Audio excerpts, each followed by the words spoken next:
Hello, ladies and gentlemen, and welcome back to the Ultimate Doctor Who Marathon.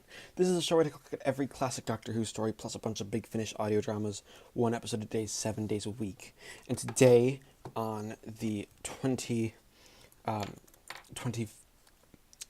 of April, 2019, we are starting a look at the penultimate serial of the 15th series of Doctor Who, Underworld, with Part 1. Underworld was written by Bob Baker and Dave Martin, who are perhaps most famous for creating the character of K9 in the Invisible Enemy earlier, basically a little, actually just a little earlier in this series, the specific season of the show, and I guess they just decided to bring them back to write another story, which is, another story immediately as sort of a penultimate one, which I think is just a bit of an odd decision, considering just how bad the quality of Invisible Enemy was. It wasn't the best story. It had some good ideas, but it wasn't one of their bests at all. But that being said, what was interesting enough about the first part of Underworld is that this one is a story that is very much based in a deep mythology. Mainly, this mythology is the mythology of the Time Lords, with a big exploration of a lot of where the Time Lords got their non-intervention policy. And what's quite interesting is that I think that the next this is one of those stories where we don't actually have the Time Lords in them. The idea is that there's this race called the Minions, who partially based by the Mynians and the Mycenaean Greeks, because this is sort of a story that draws on Greek mythology. There's a character called Orph, being Orpheus. The title being Underworld is a reference to delving into the underworld. The underworld is, of course, this black hole that at the end of the episode the ship gets sucked into. But as a story, we are going with a story about basically where the story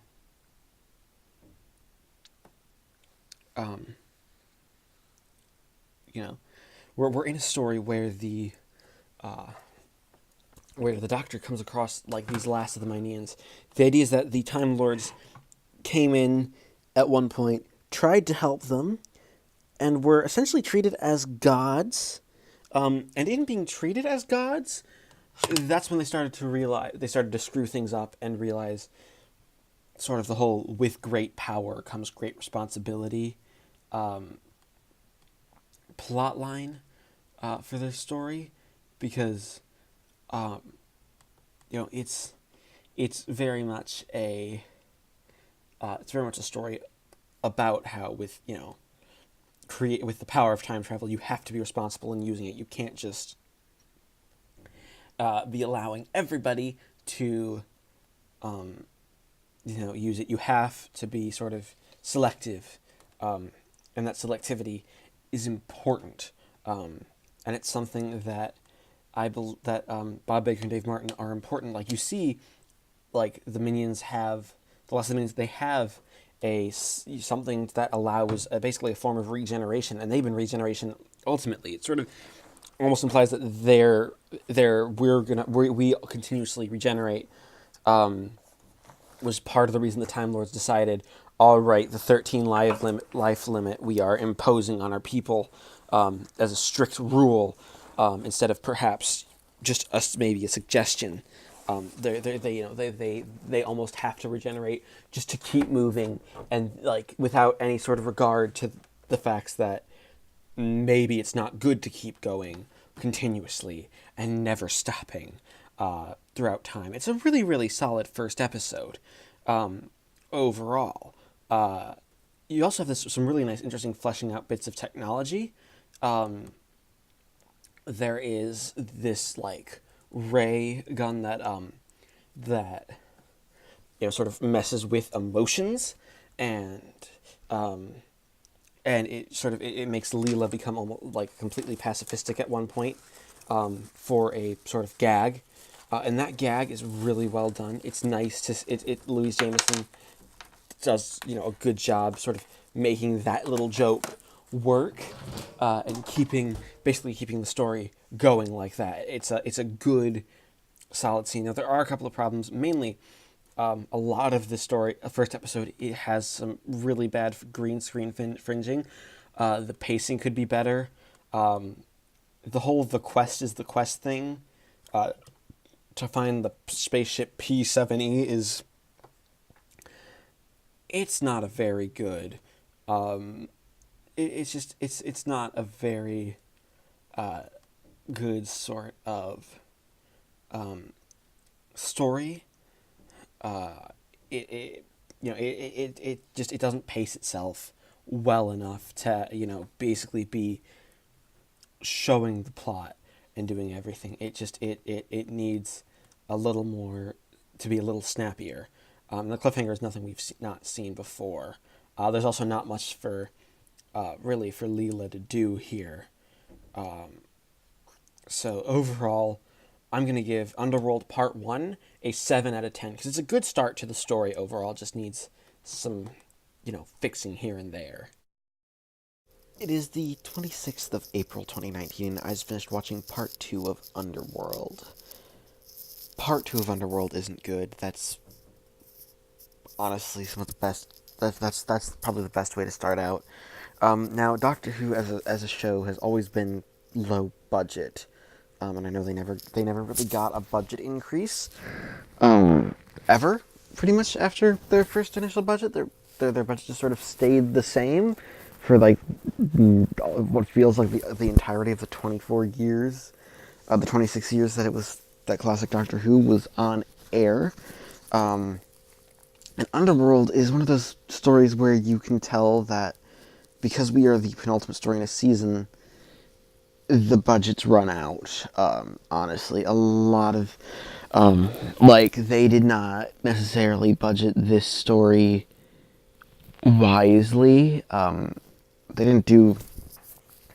They obviously, kept perhaps a bit much on the idea that the story was going to be good.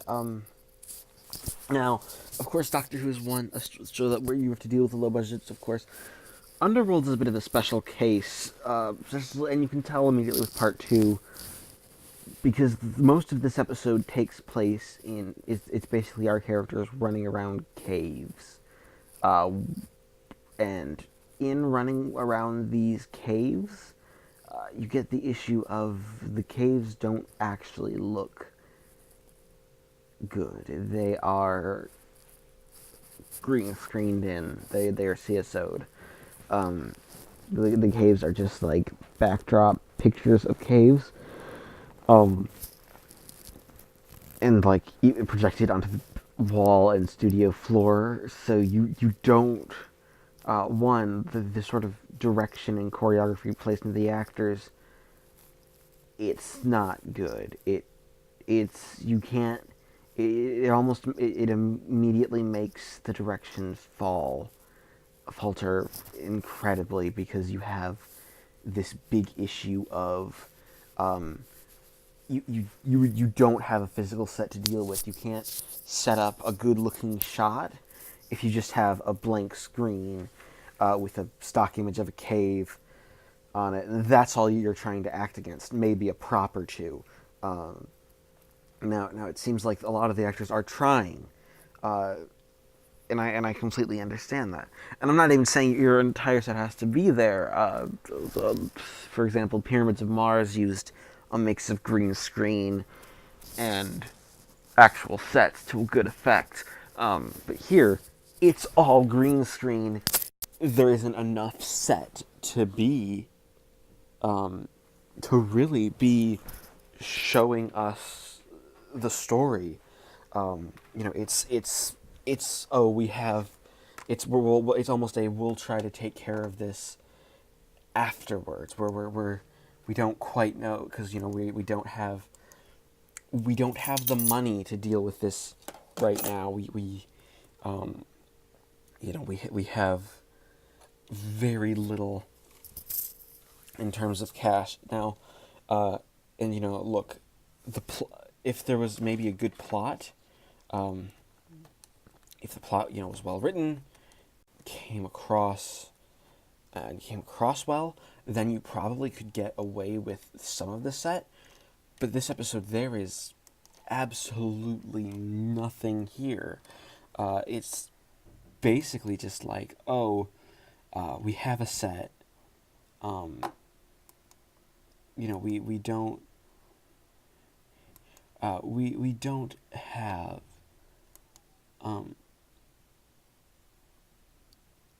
we don't have an entire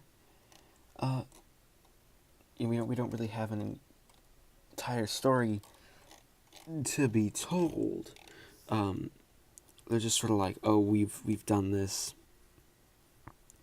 We've done. We've tried to pull something together. It's very. It feels very, very, very last minute. Very much a. We don't have the plot. Like, you have, like, the one good idea is that the characters are going to erase memory, and there's like the old, like the P-70, the survivors are now in a sort of a dictatorship on the inside of this planet. It's a decent sort of idea, but it doesn't actually tell us anything about the characters. It doesn't give the characters a lot of motivation, or really, if it doesn't give them any motivation on the inside. We don't really know who they are. A lot of the costumes just look like cheap sci-fi costumes that have been thrown together last minute.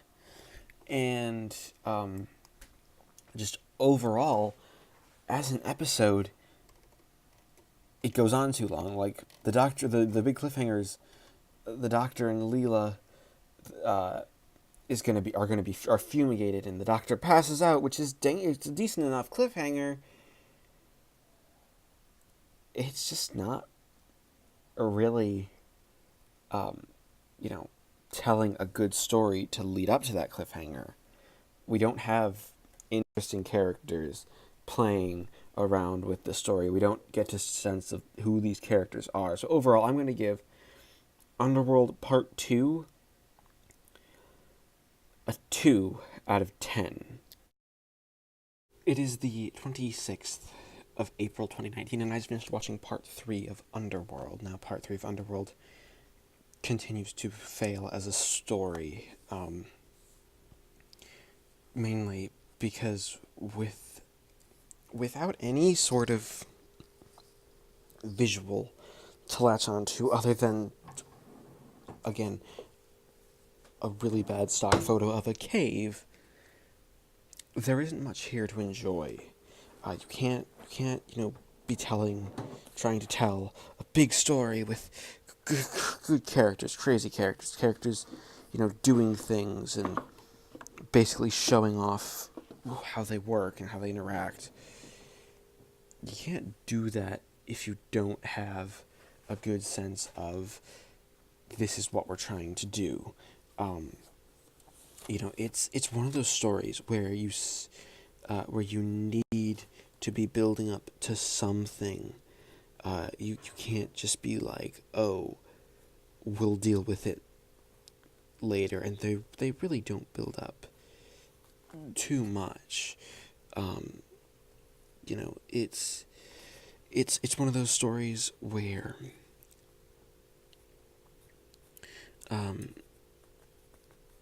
where it's a story where you get a sense that no one really knew what they were doing. Now, a lot of this story has been a retelling of the story of the quest for the Golden Fleece, where the Golden Fleece, which was supposed to, resurrect this thing, was guarded by a dragon in the Garden of the Hesperides in Greek mythology. It was quested by Jason and the Argonauts. Um, Again, P7E comes from Persephone, who isn't actually featured in this, which is, it's almost like, oh, here's a name from Greek mythology, so, you can have something, I guess, to latch onto, even if that something really isn't anything special. Because it really, really isn't that much to write home about. It's, we have a story. It's, still a nice sort of plot. It's one of those. It's one of the stories where you kind of have to have, where you kind of have to know what you're going to. You have this idea of these seers who have evolved, I guess, even though evolution isn't really the right term, because it's not evolution. It's, it's more of like they've become robots, I think. It's not really, it's not really that simple. It's like, oh, hey, we did this thing, and because of this thing, you now have to think, oh, we're doing something special, but they're not doing something special. Like, the design of the robots at the end are nice, and again, there's really not that much of a cliffhanger. Actually, it's just sort of like, oh, we did a cliffhanger. That's about it.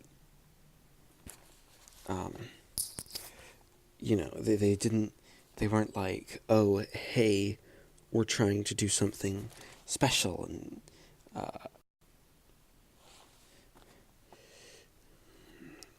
they did more of a, we tried a cliffhanger where we could, you know, so you don't actually get much of a big ending here. You get more of a, here's a story that we haven't actually told the full conclusion of. It's like, oh, okay, we're trying to tell something complete, but there's nothing good to say about it. It's just, it's a bad episode. It doesn't have interesting stuff. The bit of interest would be I guess the Greek mythology, but it looks bad. The acting's hammy, and there's just not much here. So I'm going to give Underworld Part 3 a 1 out of 10. It is the 27th of April 2019, and I just finished watching Part 4 of Underworld. Of course, the concluding episode. It's not good. That's. I'm gonna be upfront. This story is not good. There is very little here for anyone. This is basically the idea is that the ship's computer on the P7E basically became an oracle, and the seers are robot people, cyborg things with weird heads. A genuinely decent design, but a lot of the story itself it's not compelling, and it actually doesn't make any sense. It's just sort of like, oh, we have to save the day and save the people who are who are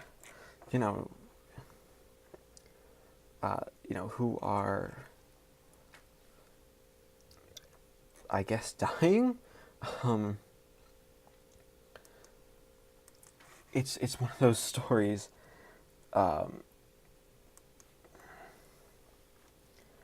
where um,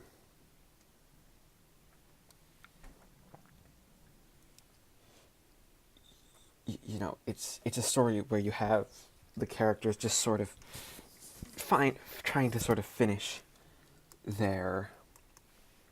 It's sort of a let's finish the story because we don't have any reason to keep going. It's like, oh, the seers are evil. Okay, what does that tell us about this? What's happened on this planet? Not much, to be honest. It doesn't tell us much. There's very little. There's very little here for, for some, for a lot of the story. It's one of those stories where you have what could easily be a good sort of plot, but it doesn't do it. They don't do anything with it. So much so that it's like, oh, we've basically done this story so much that we can basically we're doing it so we can say we're done, goodbye, call it a day. It's very much a we're trying to finish a, and it's just a story that doesn't work. It not only doesn't work well, it just doesn't complete itself. It doesn't feel like it doesn't feel like it's we've told a complete a complete story. It feels like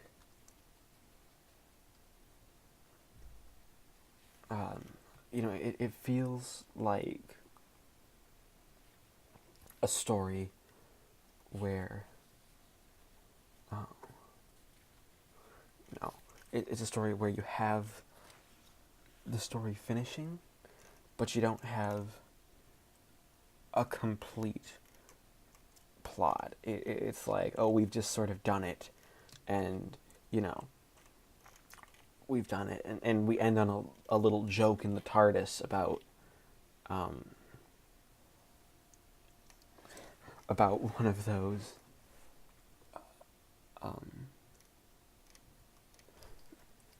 you know